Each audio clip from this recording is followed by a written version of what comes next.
Okay, so we're going to talk today. Let me close that door because there'll be people coming into the cafeteria. I've been leaving it open because it's like 60 degrees. Isn't it? Yeah. Last week it was warm here, so I didn't dress for it. Right. You never know, right? Okay, so the first thing to do is to go to iClicker.com and create an account. We're going to go through this step by step on how to create a course in here and how to use it. And last week I had created that event for the new faculty workshop, which you can use if you don't want to have people sign in. It's a one-time type thing. And that does not integrate with any gradebooks or anything. It's only anonymous questions, which is great. Although I did get an email from someone about faculty assembly today.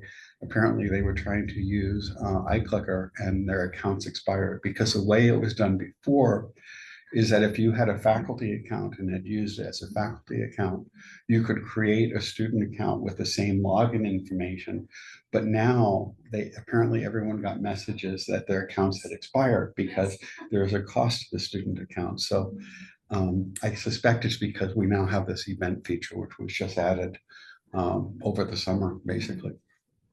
Okay, so the first thing to do is to go there and then choose, I should have backed out a step. So what you would do is you would go to create an account, log in with your Oswego password and your Oswego username and put whatever password you want for it.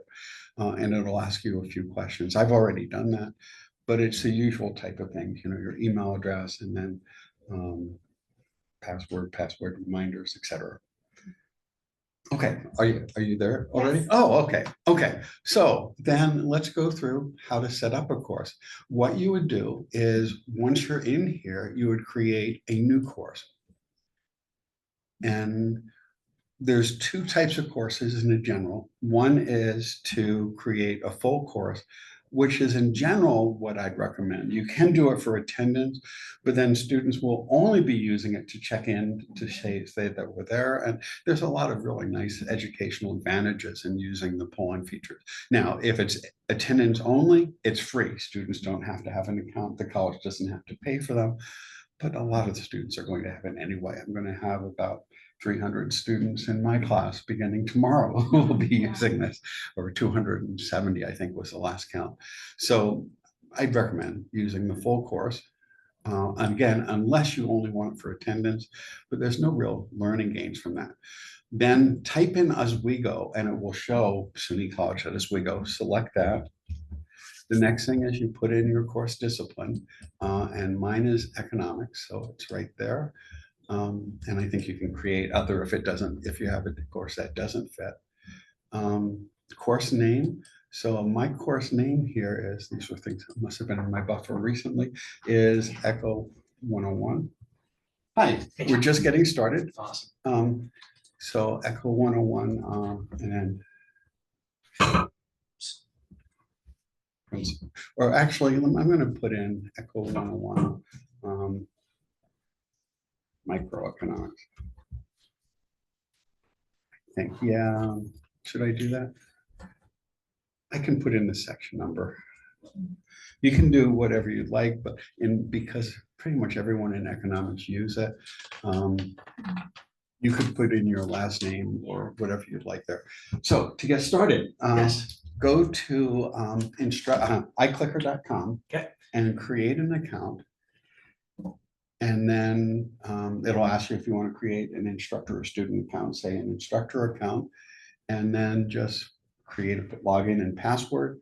And then just to back up a step, the first thing you would do is create a course and choose full course, unless you want it for attendance only, but there's so many other ways of doing attendance. Yes. You know, you really lose all the benefits the learning benefits of using polling. And then there's all sorts of other information you can put in. In this case, I normally leave it as students can search. Oh, you want to put in the beginning and ending dates. It defaulted because it's a fall to this today, and the ending date is February. We don't really need to let the course go that long. We can end it in December. I think we end somewhere around I don't remember exactly where. 5th is the last day of classes and then finals and stuff. Yeah, after. so, I'll just put it here. As long as it gets through that period, it's fine.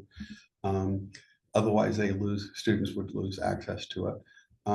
The rest of it is optional, but it's not bad to do it, especially if there's some confusion. So I'm going to put in Echo 101, section 800 there. Term, again, I'm going to put in fall 2025. And the class meets. Again, you don't have to put this in, but this will all show up for students. So it's kind of nice for them to have it because then they can be more sure that they've enrolled in the right section. And they probably would prefer to meet in the PM, well, maybe not, but and then again, Thursday at the same time.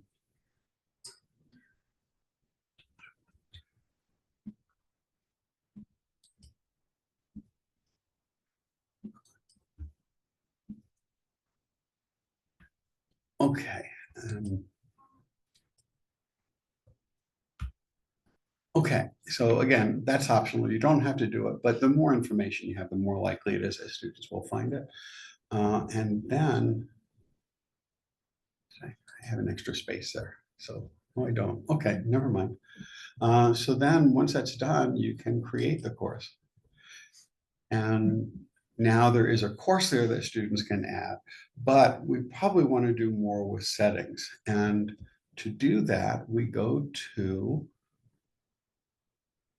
a new menu, awesome, a different menu than we used to have here. Oh, well, I guess we select the course and then there should be,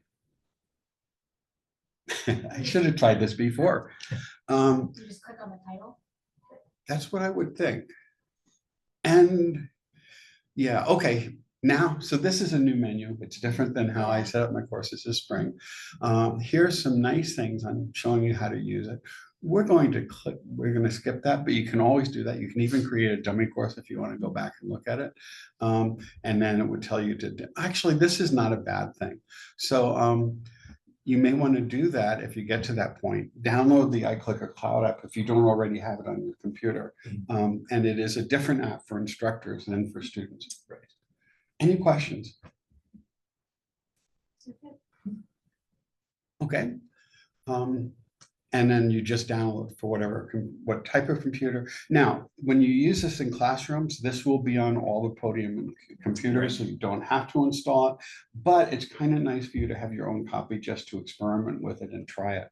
And in fact, to do that, I'd recommend creating a different course just because if you do it with this course, if you experiment with this before, your first class will show up as session 2 or 3 or 4 when it gets entered into the gradebook. I did that once by mistake, and then each time I uploaded the grades, I changed the name so students wouldn't get confused.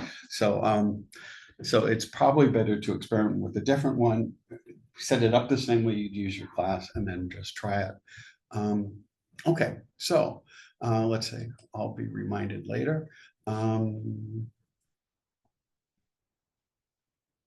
Okay, and so apparently we no longer have the set. Oh, here it is. There it is. It wasn't there before. Settings. And this is where you set up everything. And that was there before, but somehow we got past it. Okay, now the first question is if you want to use a physical devices. In that box in the corner there's some of those old clicker things which we used at first before we knew that everyone would have mobile apps. I would not recommend using them. The only people who still use them are people who are very concerned with students having mobile devices in class. The problems with those were you can only do multiple choice type questions. The batteries would go dead occasionally. Students would forget them. And the advantage of mobile devices is that students will always have them with them. They'll always be charged, or they'll have access to a battery pack or a charger somewhere nearby. And another thing was back when we were using the physical clickers, or a mix. Sometimes students would loan the clickers to other people, and you'd see someone hiding in the middle of a big classroom with 3 or 4 clickers responding for the whole group. Yeah. But that doesn't happen with phone. You don't see students lending someone else their smartphone because they know what might happen on, Instagram and other things if someone else has their phone in possession and have access to it. So I'd recommend doing this. Now, the monitor student focus basically will keep track of how much, whether students are leaving the app to do other things.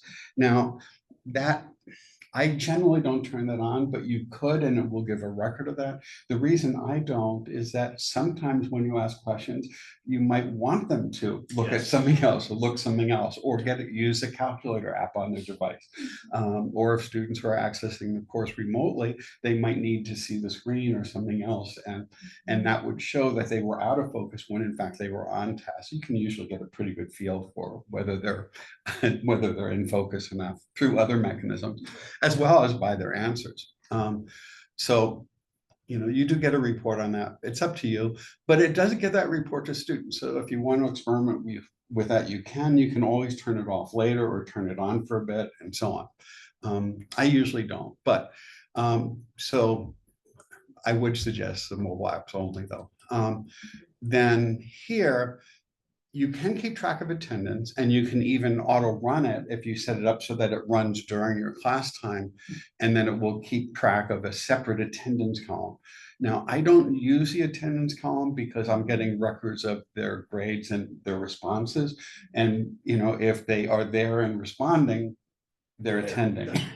So, I don't, that's one way of doing it, and you get, it gives you track of how many are absent, but you can also see the zeros in the gradebook column if they were not participating. So you can do that. You can even highlight this with 3 or more, et cetera. And in fact, if you choose to highlight students with 3 or more, well, you can do that if you choose. I'll do that this time. But then the next question is geofencing. And this is mixed. I had never used it until they've only had it for I think 3 years now, maybe. But I didn't use it initially because I heard of some issues with it not being terribly reliable, because it shows where the system thinks their phone is, which is not always in a building, especially if they're on Wi-Fi in a building that has concrete around it, as in Lanigan Hall and so forth. So a lot of devices will wander and it will look like they're not there. And the other thing is, a lot of students have apps they can use to set their location wherever they want it to be. And as long as they know where the class is, they can, if they're participating remotely, a lot of them got those apps back when they were playing Pokemon Go or other things, so that they could, catch a Pokemon in England or France or, South America somewhere, et cetera. And they can spoof their location. So it's not terribly reliable. And I did try it for the first time last fall, because after about a third of the semester, I lost maybe 20% of my students who were participating remotely, but they weren't logged into Zoom. And so they were just basically responding to make it look like they were there. And so I had a little chat. So I tried that for 2 classes, and there were so many students who were not able to respond initially. And I was showing them how to reset their location or refresh their location on their phones. It just wasn't worth it. So, it's up to you. You can try it. If it's a small class, it may work. In a class like 300 or so, it causes, for me at least, it caused far more problems than it was worth. And also, if you require the attendance, you can lock it down so they can't answer the questions and they don't show up in the gradebook if you do it. So in theory, it's not a bad thing if you want them to physically be present. The other thing was, I always had some students who were sick. Someone had a broken leg, they were in the hospital, they still wanted to participate. Other people, were taking care of sick relatives, et cetera. So again, given the size of the class, I tell them that I'll run a Zoom session if they can't be there. And there's always 1 to 3 people who can't be there, but who will come in over Zoom. So, that's up to you. In a smaller class, when I did this in the spring, there were maybe 2 or 3 days when I had students who couldn't be in class and wanted to participate. So, I set it up on those days and set up Zoom on those days. Okay, now the next thing is the polling. And here, the first thing is you can ask which screen you'd like to capture. This has changed. This is a new menu option. Before, it always defaulted to that. So if you're in a room where there's 2 monitors, which is the best way of using this, then you want to let it know which screen is going to capture, because the way it captures the questions and shares them with students and shares it in the gradebook is by doing a screen capture of what's displayed on the screen.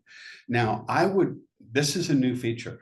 I would choose probably this one, because where the iClicker toolbar is located is where the students generally will be seeing the countdown and everything else. So if it's on the main screen that's projected, which is where I'd recommend it, that will automatically do that without asking you which screen, because otherwise it asks you that at least once, and for a while it was asking that with every question, which screen you wanted to capture.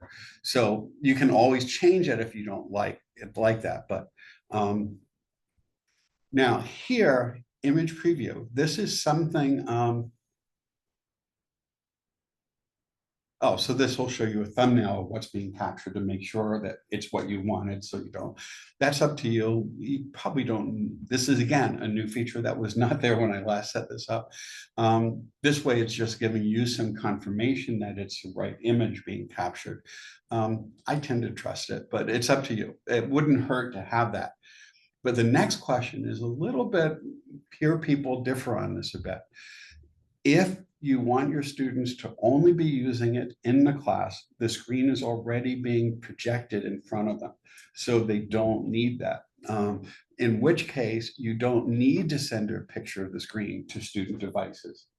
On the other hand, if you do have students who are attending remotely, back during COVID, for example, when I was using this, it was really nice to send the question to the screen, because a lot of students were watching it over Zoom on their tablets or on a smartphone, and they had to keep switching between the apps. And if they wanted to see the questions, they'd have to see the Zoom screen. If they wanted to answer, they'd have to switch over to that app, and that app switching can be slow and tedious and so forth, in which case, sharing it is up to you.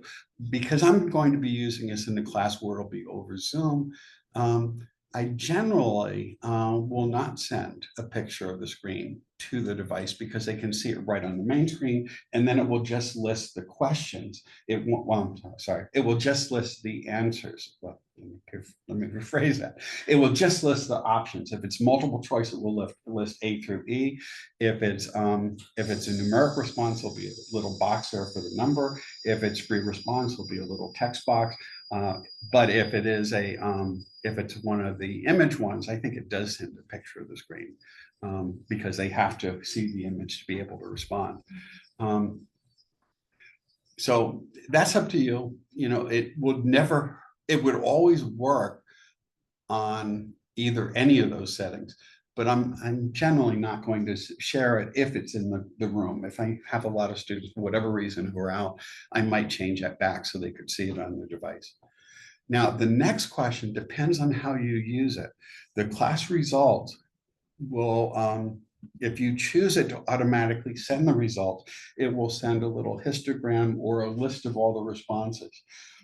I generally don't recommend that unless you're only doing responses where you're only going to ask the question once.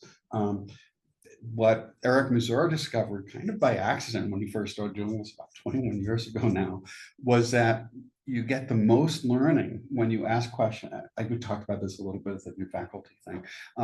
You get the largest gains in learning when students are asked a question that's challenging, where the answer is not obvious, where they have to struggle a little bit with it. And then when they do, they gain from that experience. Well, you then ask them after they poll initially, and you see the results. And that's one case where the 2 screens are nice, because you can show the results on one screen, which is separate from the screen that students see.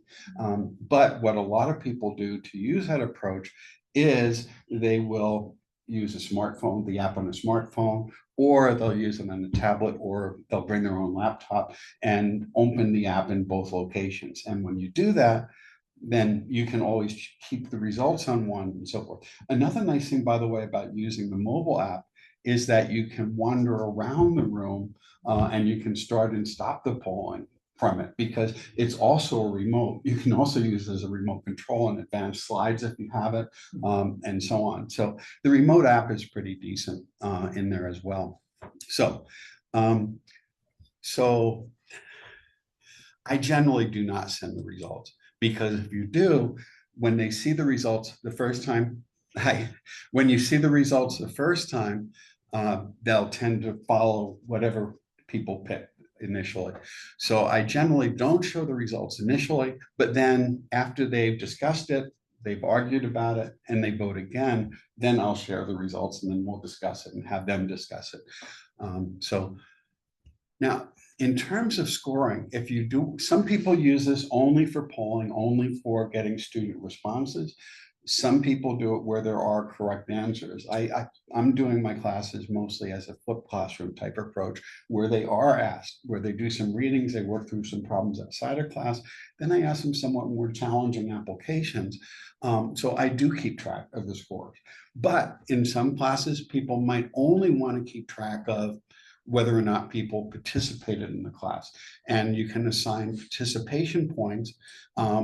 Some people only do that, where you give 1 participation point for question or per day, if people answer any of these options. You could require it that they have to be there for all the questions and respond all but one, at least 3/4, at least half, or at least one. So if you want to do that, you can, and then you can decide how many points it's going to be, and that will enter into the gradebook. I don't use that because I do assign correct, I do have correct options and so forth. So I'll generally give no participation points. But again, that depends on your application. In terms of, this is where you can give points for correct responses or just responses in general. And that's probably what most people do in general. Now, some people will use 1 and 1, 2 and 2. I usually give 3 points for a response and 2 points for a correct response. And the score they get is the sum of those two, which means that I try to set it up so that somewhere around half the class will get the questions correct on a typical question. And this way, what would happen is that if they try and they get it wrong, in both attempts, they'd end up with a 60% for those questions. If half the time they get it correct, on average, the score from the polling would be an 80% or so. It's generally a little bit higher than that, because it's usually slightly more than half that get it either the first or second attempt. But that's worked pretty well for me. Eric Mazur did something similar and it seemed to work. And that way you're encouraging participation and you're letting them know these things are challenging, so we want you to try, do your best with them. And in general, they tend to do about as well or better on this than you do with other graded assessments anyway. So it seems generally to work pretty well.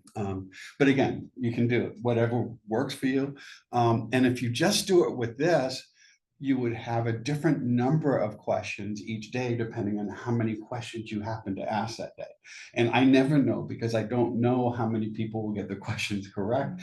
If they happen to get them correct, or most people get them correct the first time, there'll be fewer questions. If there's more follow-up ones, there may be, I just got 4 emails about iClicker popping up on here. So apparently there was a problem. I'll have to, before we leave, let me look at that. Someone said I had my students use iClicker today. And okay. So in any case, so the total points per question then would be 5 if they, and then the total number of points would be just potential points would be 5 out of 5 times the number of questions. Okay. Now, if you have short answer types, where they're typing in an answer, I would suggest you group student responses regardless, so you can see them, how many people picked each one without worrying about whether they capitalize the first letter or not. That's another new feature. Now here, again, this is something that people differ on. You can set a timer that counts up, and then you have to manually stop the counting when you get there, when you get to the end. And actually, just so I don't forget later, because we do track attendance, if you could just, yeah, sure. After this, I have to run to a band practice, and I may forget by the time. Because I can check the people who are online. Okay, so if you count up it will just show a count, and you can tell them how long they should take or whatever. But then you have to manually stop it. And from a psychological standpoint, you're the bad person if you cut it off before someone in your class didn't respond. And it also tends to extend it a bit, that they'll take longer when they have unlimited time. And, there are trade-offs there. What I normally do is I do a countdown. But again, you could choose either approach. Usually I do a countdown from 1.5 minutes the first few days, because that gives more than enough. But some questions take more effort than others, but it's when you start the question. If it's something that requires more effort, or if they some calculations, I'll generally say, okay, think about this, work through this, and then once everyone's ready, we'll start the polling. And giving them 1.5 minutes is usually enough time for people to log in, if the network connection dropped, for them to restore it, or just to wake up to the fact that there's a question there that, and they'll see, or if they're busy chatting when they shouldn't be, whatever. But, and again, the typical approach is you ask people to do it on their own at first without discussing it with others. In a class of 200 to 400, that's kind of hard, but you can mitigate that a bit and say, this is for you to think about it yourself, and then you'll have a chance to talk about it with the people around you later. But this is what I generally do. And then as the class progresses, I'll generally, after a week or so, cut it down to 1 minute and 15 seconds. Sometimes I've gone down to 1 minute, but usually that's only with classes of 20 to 40 or so. Usually it takes at least 1 minute for everyone to get their responses. And even if they've been given time to think about it first. Or when manually stop. So like you have 1.5 minutes. And yes, you'll see a counter, and then it turns red and gets bigger in the last 10 or 15 seconds or whatever. Yeah. Like if everyone finishes before the 1.5 minutes. Oh yeah, if you see that all the responses are in, you can stop it. But otherwise it will automatically stop. And and in a large class, someone will always click in the last 5 seconds. But again, it's just a little bit of pressure, because you do want some automaticity with some types of questions and so forth, so otherwise it can really extend it. Now, if you have a student who may need extra time on tests and other things, this might be an issue where if they request that, you might want to consider giving more time. That's never been an issue for me, but I know one faculty member did have a question, or who did have a student who needed extra time, and there was a question of how you could give extra time to just that student. And I said, well, you pretty much have to give it to everyone, but then that student was complaining because they wanted twice as much time, and so but in that case, you could always do the count up and just wait for everyone to finish. Now, this is one area where AI is getting a little bit trickier, because if you do have, say, several AI apps that are working on your phone, they will be able to scan the questions on your phone and give you a response. And the same is true. There are now browser plugins for Chrome that work with several AI platforms that will automatically answer quiz questions. So it will scan the screen, convert it into text, and give you an answer. And that's something, that is going to be a challenge that we didn't have even last year, because we didn't quite have as much multimodal AI then. But that's just one minor way in which AI might have some impact here. Okay, so those are the polling things. And again, you could base everything on attendance. You could base everything on getting things right, or some sort of mix between. Now, the last question is scoring a total polling session, and that's if you want to have an equal score for each day. So that if you want each day's polling to be worth 10 points in the grade book, this will just assign a percentage out of that based on the number of questions. So it will split the points among any number of graded questions. This would allow you to weight each day equally, because I don't usually do that. I usually just base it on the proportion correct in that day, so that if they got an 80%, it'll show up as, well, let me rephrase that. It's a percentage, but it'll be a percentage of the total. So if you ask twice as many questions, that day would count twice as much in the grade book, unless you tell the grade book to weight each day equally. And you can do it either way if you want.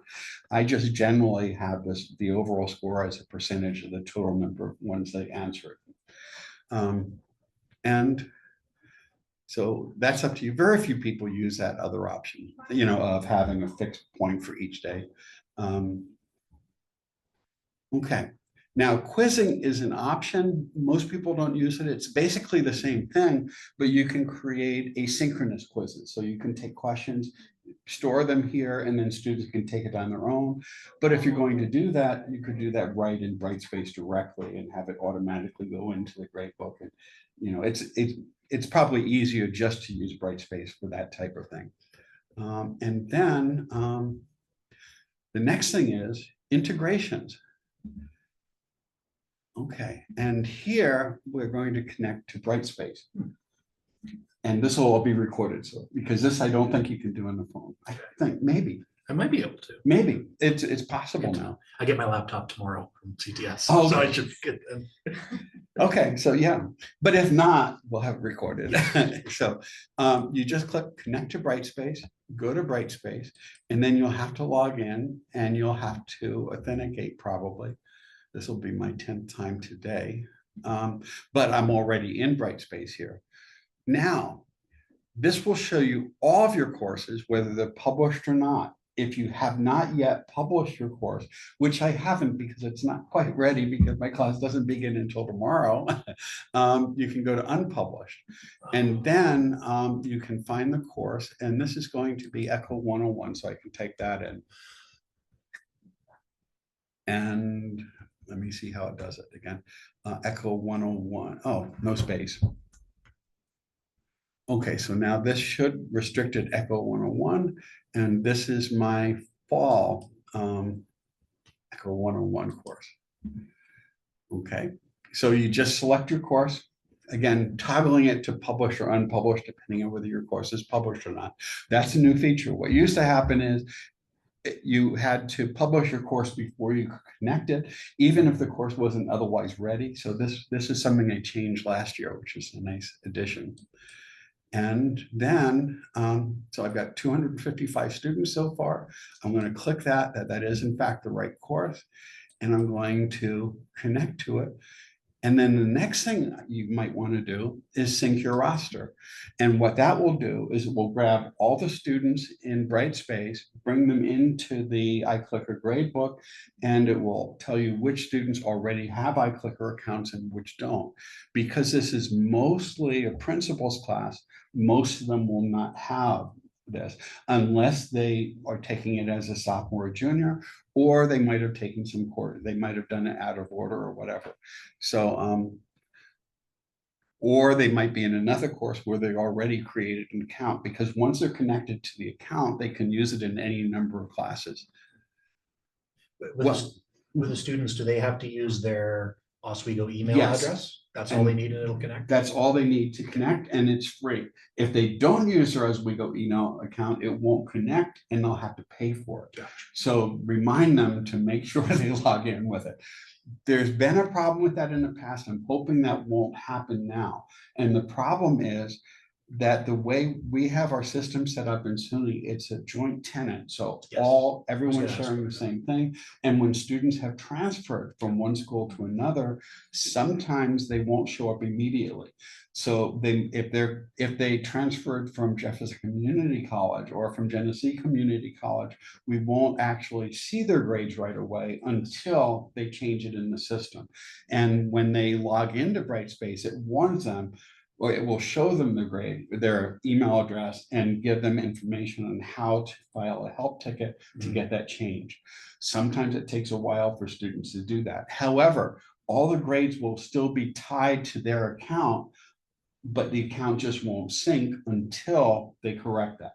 Once they do, all the grades will come over and can fill out all those columns. So nothing is lost, except they don't get to see how they're doing until they make that change. That was a really big problem 2 years ago, 3 years ago, but last year it seemed to get resolved really quickly. So it's better now than it used to be.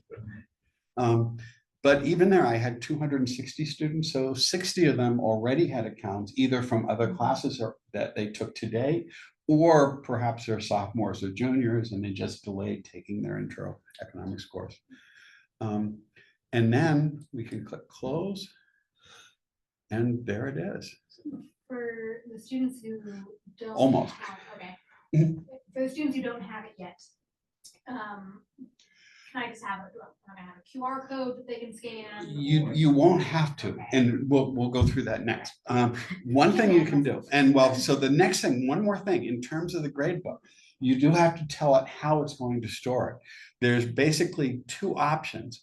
One is you could keep one column, which is the combined score, as one element in the gradebook.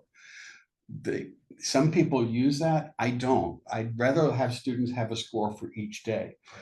So I create a category called iClicker polling scores, and then each of the gradebook items go into that, and that way they can see their daily scores, and I can see how, because if they have a really low score, it's kind of nice knowing if it's because they missed half of the classes or if they missed half of the questions, because those are different issues to address, or to deal with. So what I would probably do, well, what I pretty much always do is I put in individual activity scores in separate columns. Now, you have the option of having, remember there were the performance points, which is a graded points. There were participation points, which is whether they participated. And you have the option of having a score for total points, performance points only, participation points only, or both as separate columns. So if you want to have a column that's just the number of days they attended, you could. But if you do this for a lot of days, it fills up a big chunk of the gradebook. I usually just I would use either total points or performance points only in my case, but they're the same because there are no separate participation points. So, so either one would be there. Now, here, you have the option of, if a student is not there and didn't participate, you have the option of receiving a score of 0 in the gradebook or leaving it blank. The problem with leaving it blank is if students miss a lot of classes, it will not show up in their average until later when you treat blanks as zeros. Or even if you set up the gradebook so that missing scores are treated as zeros, they won't see why they're getting the lower scores. So I always put in, leave it at receive a score of 0. And then if it's because they didn't sync the grade, if they didn't connect to their Oswego accounts, when they do, the zeros will get overwritten. You'll have to go back and download earlier grades when you transfer it, or you'll have to upload the other grades. But it's better. It's better to have zeros in there if they're not there, and that sends a signal to students who will then ask, why did I get a 0? And then you just say, well, remember how we talked about you needing to use your Oswego email account, you need to change that in the app. And if they change it if they either enter the wrong ID in the app or they have the wrong college ID selected, that can be the problem. So and I think as long as they use for their ID in the app when they set up their accounts, what will happen is that it should still connect even if they're using it different, because it uses both the email and their college ID. So whichever one is in the gradebook, it should connect to.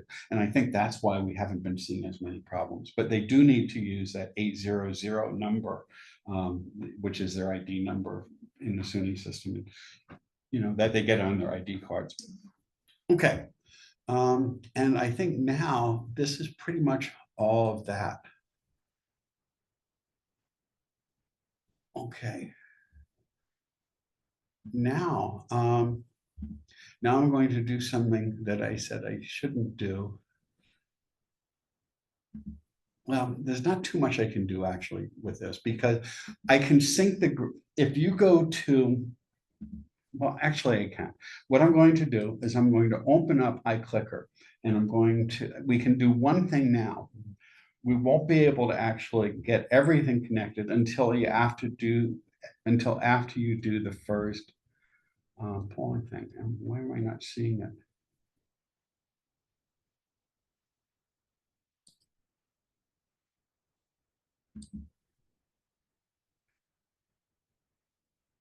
Do I not have iClicker installed here? Okay. Well, remember, yeah, we'll see. But it was here. It must. Okay. So I'm on a Windows machine right now. I'm usually using a Mac, but so I'll download it. I was sure it was here. Someone must have removed it. I'm not the only one that uses this computer. And why am I not seeing a download option? Oh, there's a, if you scroll down, it gives you multiple ones. Or just select the Windows download that's right for you. Oh, okay. There we go. Yeah, thank you. The standalone version for us, the other one is the one they install. Now, what happens in the classroom while this is downloading? What happens in the classroom is that it actually installs each time you use it, but it only takes about 10 to 20 seconds to do it. So you log in with your username and your password as soon as it comes up, and then it will pop up, and we'll show how that looks once it's all installed. It's downloaded. It'll take just a minute or so to install. This will take longer to install than the one that come on.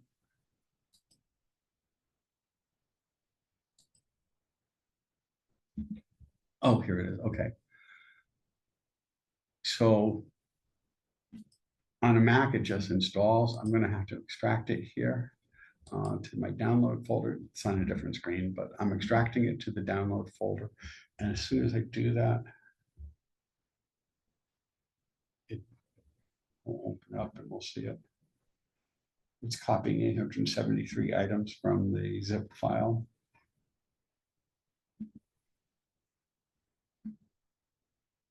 I can bring that over. This is what it's doing right now. Okay, and now it should be in my download folder.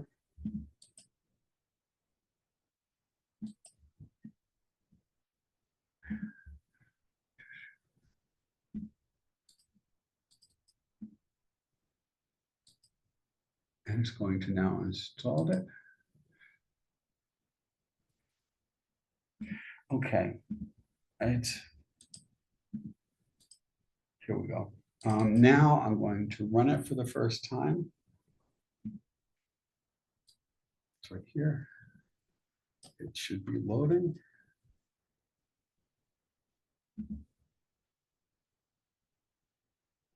There it is. Okay, it's moved over here. So this is the sort of screen you will see. Apparently I'm already logged in because I'm still on the website. On Classroom, you'd have to type in your username and password. And here's the class. Now, what I'm going to do is I'm not going to start the class. I'm going to go to settings. And let's see if I can do that here. You can set up most of the things right from here. Let's see if the integration will work. Okay. Yeah, that's all the same. Okay, never mind.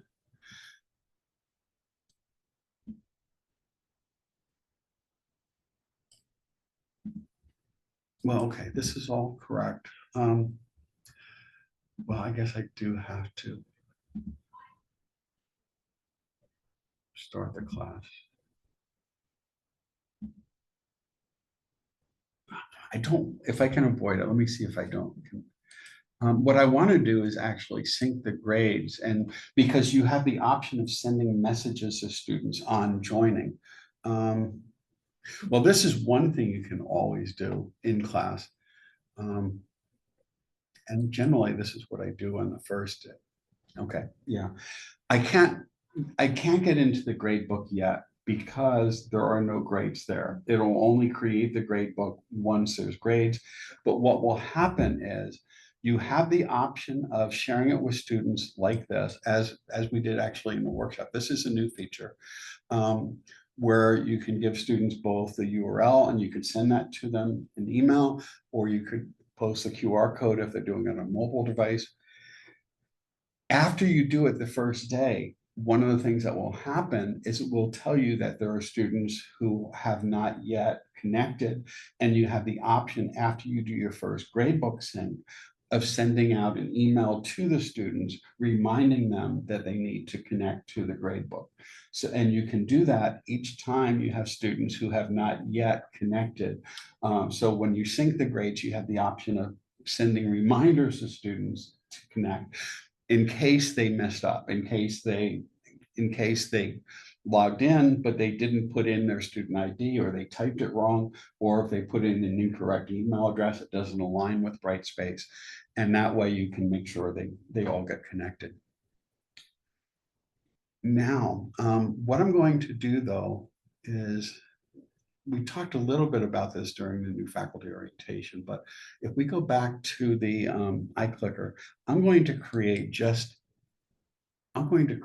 a dummy course just for the moment, just to show you how it might be used. Well, actually, yeah, I'm going to create a dummy course. This will be a full course. And we're just going to put in, oh, let's say education. There we go. And I'm going to call this cell. I normally had one. I'm surprised I didn't have it still set up, but that'll work now. We don't need to put it, that's all optional. We're just going to create this. Okay, so now I can start this and we could have people join, although apparently there may be an issue with the student accounts. I'm not sure what's going on there. I'll check the email in a second. But from your side, you would start the class and then this would pop up. And then you'd have your slides open, you'd move through the slides, you'd put any of your questions on the slide, and then whenever you want to do a poll, you would just click on poll, choose the type of question you're using. Let's say if it's multiple choice, you just leave it like that. And if you have two screens, what you would do is you would open up the one screen with the poll results, and you would move that, oh, I'm sorry, you'd make a copy of that, a duplicate of it, and you drag that to the other screen so you could monitor it. And you could leave it there for the whole class so you can see the results as they're coming in real time. And then you would close the results again, and then you would just start the poll. And this one is going to do, see, because I didn't set it up, it asked me which ones, but let's say we want to capture this screen, and it's going to put in that join code, but by selecting it not to show that and just doing a fold, it's just a little bit cleaner, a little more efficient. And then we've got results coming in. You'd see the number of them coming in here. You could monitor it here with a little histogram moving up and down. And then once you get all the responses, you would just click stop if you're doing a count up, or it would automatically count down otherwise. And you just repeat that all the way through, for each time you have a question. And if this is taking up too much of the screen, you can move it around, you can minimize it. And that way, if you have text in your slides where it happens to be, just move it to a place where you don't have text, and then clicking it again will expand it. And again, choose a type of question, but get it out of the way so it's not overwriting anything. And that's pretty much it. And then once you're done, you would go back, you would log into iClicker, and there you would have the option of uploading grades. You can't do that directly from the app, that you have to do on the website. And can I do that from here?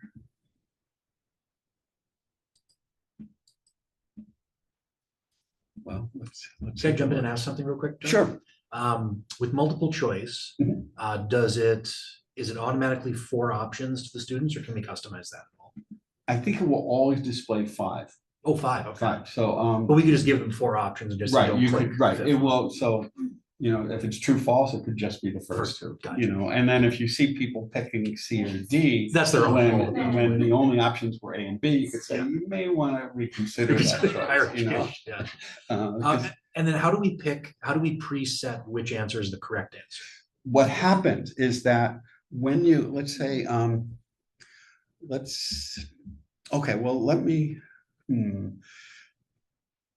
grab some, I don't have any slides on this machine.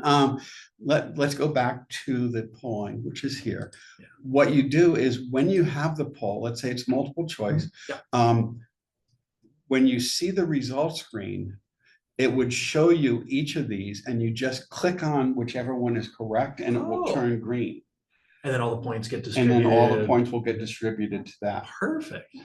And if it's numeric responses, you just pick which one. And sometimes you'll see, you know, so, well, if you're doing free response for numeric, if someone puts in 4.32 and someone else put 4.320, you have to select each of those. And if you don't do it now, you can always do it after the fact, because you'll see a display of all the responses. You just click on the correct ones and it will automatically assign the correct values to those. Nice, okay. And, you know, and similarly with free response, if you have a large class, you may have to scroll through a lot of them, but it will group them together. So if people happen to use the same words, you know, then you can select the whole group of them. And can we click on multiple answers to make multiple ones correct? One of the options in the polling is not if you choose multiple choice, what you would have to do is choose multiple select.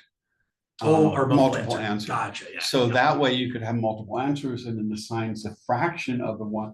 So if there's 2 that are correct and 3 that are incorrect, for each correct choice for those 5, it will give you 1/5 of the point value for that. So For short answer, like say 2 people said things in a very similar way, can we click on multiple ones for Yes. short answer too?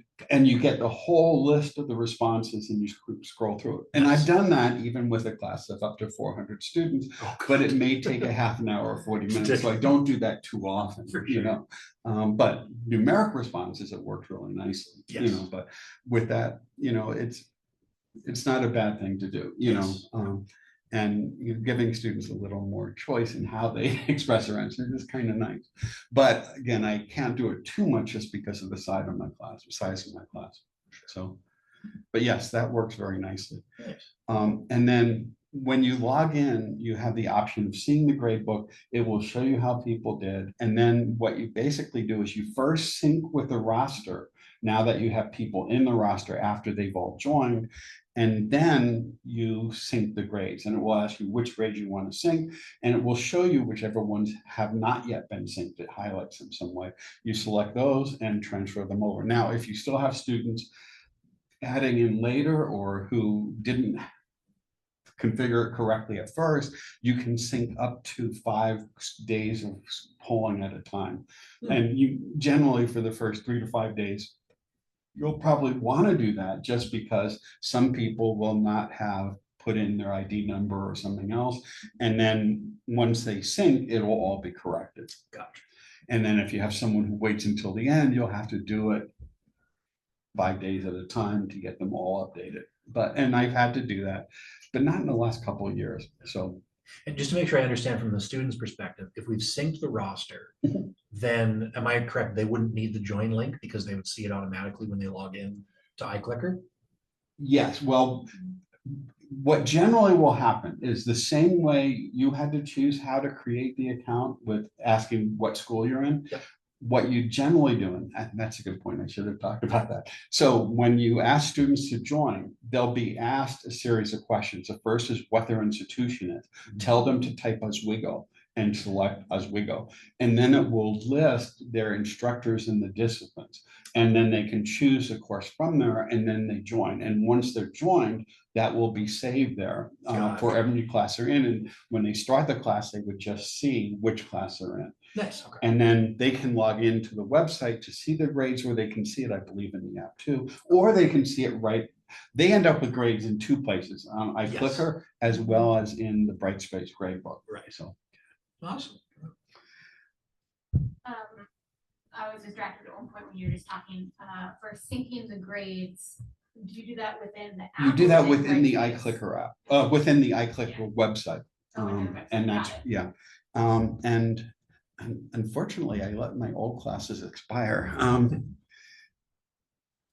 have to edit this out of the video if this can work. Let me go back here. So if I go in to iClick, I'm going to close it. And when you finish the class, the finish at the end, you just click end.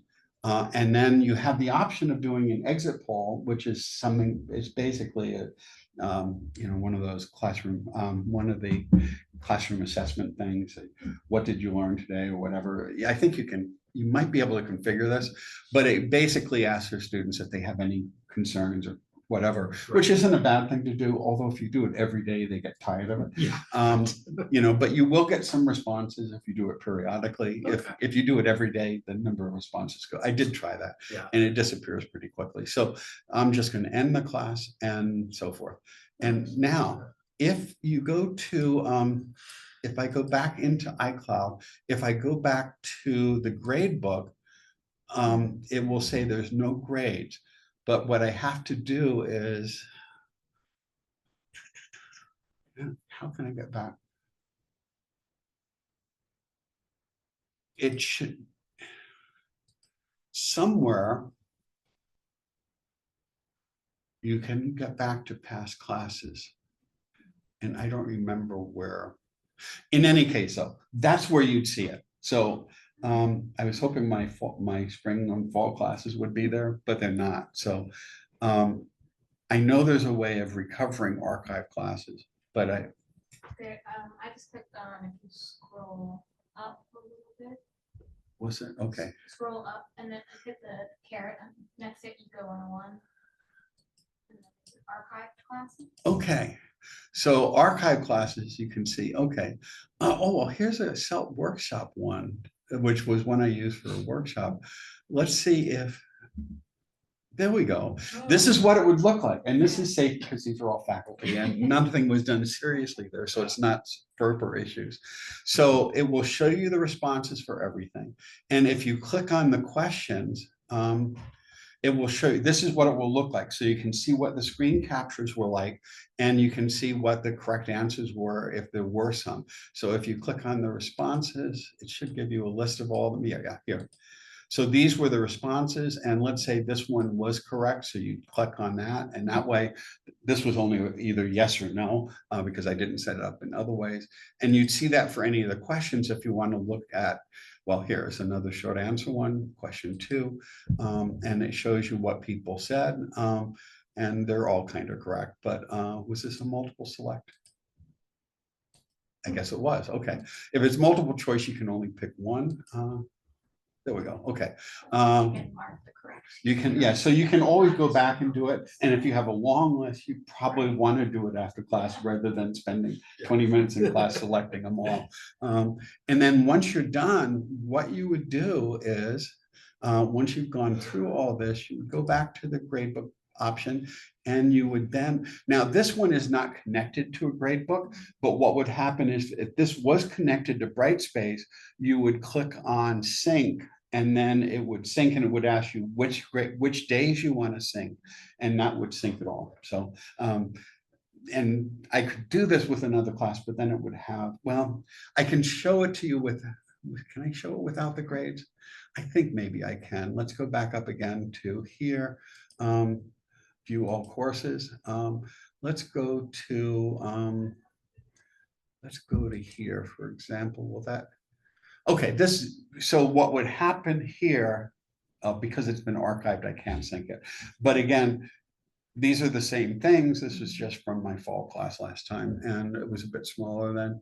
and you just sync it, and it will give you a list of which ones have been synced and which ones haven't. And you just do that, the grades all get transferred over, and it's all fine. The only other thing you have to do, I'll get out of here. The only thing you have to do is it will not generally create the category and put the gradebook items in it. So what will happen is it will just show up as a gradebook column in Brightspace. You have to manually create the category, and then you would just edit the gradebook. Once you upload it, you log in, you edit the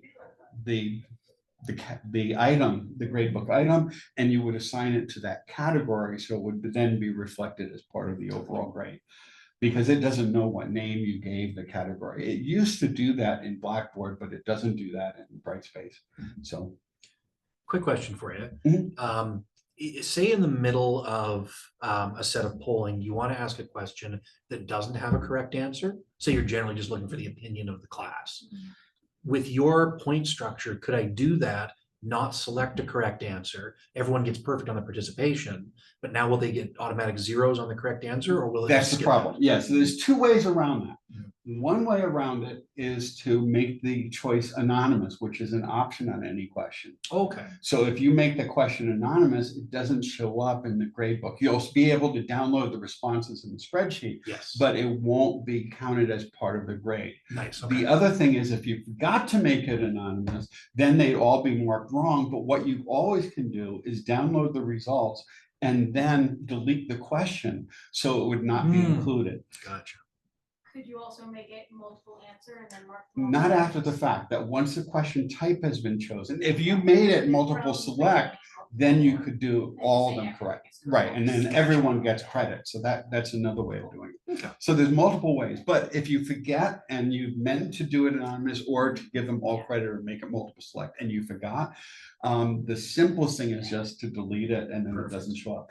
But if it's still in there, another way of doing it is you could adjust the total number of potential things in the Brightspace gradebook so that it's out of a lower number of total possible points. Mhm. Because if they could have gotten 2 extra points for it, you just basically increase or decrease the total by 2, Nice. and then so there's a number. And we do that on the Brightspace You can side? do that part on the Brightspace side. Gotcha. Although if you upload another version of that, it overwrites the Yes. total points. So do that after we've synced iClicker. So to after Brightspace. right. Yeah. Mhm. But the simplest thing is to either use multiple select and mark them all as correct, or if free response, mark every single one correct, which could be tedious, but or just make it anonymous and Yep. you know. So that's like when you start a poll question? Yes, when you start the poll question, I did close it, but let me restart it.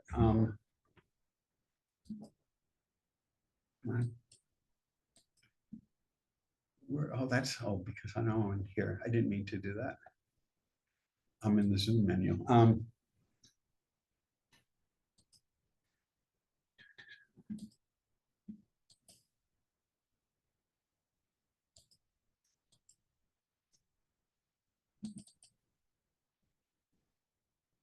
Okay, I'm just reloading it. So when you start the poll question, it's gonna make me log in again. No, okay, I'm still in. So when you start the poll question, we'll start this one again, so it won't show up as the wrong session number. It'll say you want to do a poll. If you go over to more, one of the option is to make it anonymous. And then you could also flip the time counter. Well, we can change that like question by question. Question by question. Oh, okay, So it doesn't nice. have to be for the whole day. And another thing you can do is you can also set the confidence thing. And this is where whenever students, it's basically designed to increase metacognition, that you can ask students to not only answer the question, to rate their confidence on it. And again, I've done that from time to time, but if you do it every question with every class, it will get tedious for students. They'll ask you to turn it off. But in principle, it's a good way of getting students to reflect on how confident they were, and then whether they were correct or not. Yeah. Because you might find some students who maybe there's some imposter syndrome and they know things more deeply than they thought. But there may also be students who just had a more superficial understanding and, and in both cases, it's good to get some corrective feedback on that. So, or you could even just ask them to reflect on it without doing that. But it gives you some information too on whether people thought they were confident and, and how they did, so you do get that as part of the results too. Perfect.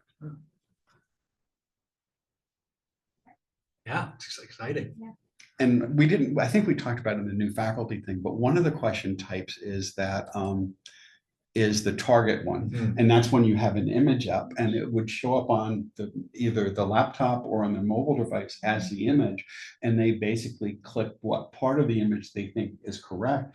And then you can block that all out with a rectangle. It has to be a rectangular area, or the rectangular area has to be large enough to cover all the correct answers, but it can be an interesting experiment. Now, students who are in doubt might put things right on the edge, where it could go either way, but still, I think that'd be good for geography. Yeah, in a map quiz, it could be Yes. useful. Or even if you're teaching an art class or something and asked to Yeah. show a certain type of shadow or highlighting or depth or, or something.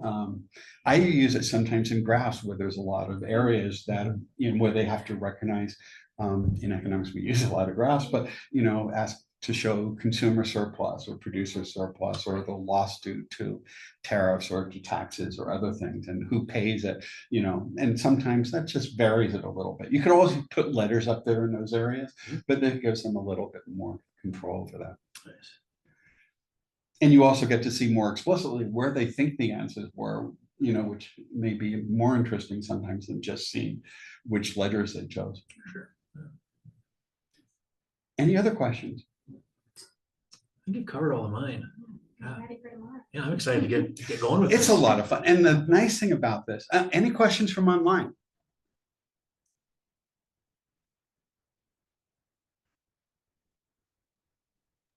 Okay. Well, No, I don't have a question now, so probably I will reach out. okay. So if you have any questions, just Yes. either stop by here or send me an email. Yeah, I'm just trying to explore the tools first and going through, checking things. If I got anything, I will just contact you. But it's a great tool. It is. But one thing I do want to check, I did say I was going to do this, is I saw a couple of emails come in with people saying things weren't working. So let me see what they were. I'm hoping that someone just was new to it and hadn't, I'm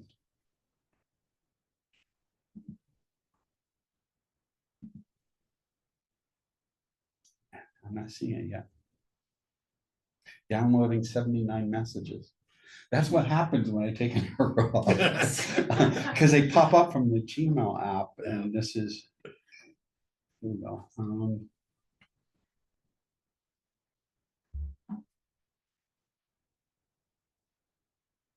Okay, here's one. Students log in and join the first iClicker today. A number of them got the message that the subscription expired. They would only be able to use iClicker for attendance and not polling. Okay, this is probably an issue with the billing because the college is paying for that. And that's also perhaps why it wasn't working for faculty assembly. So I know we were renewing the iClicker thing, but maybe the payment hadn't been processed yet. So there is a chance it might not work tomorrow. On the other hand, if the students have never used it, they're given 2 weeks of free use as a trial, I think. So it may still work at their freshmen. But that would explain the other email right before this too about faculty assembly not working. I thought it may have been the event thing, but it's probably that we haven't set up the integration again or paid for it, or it hasn't been fully processed. Yeah.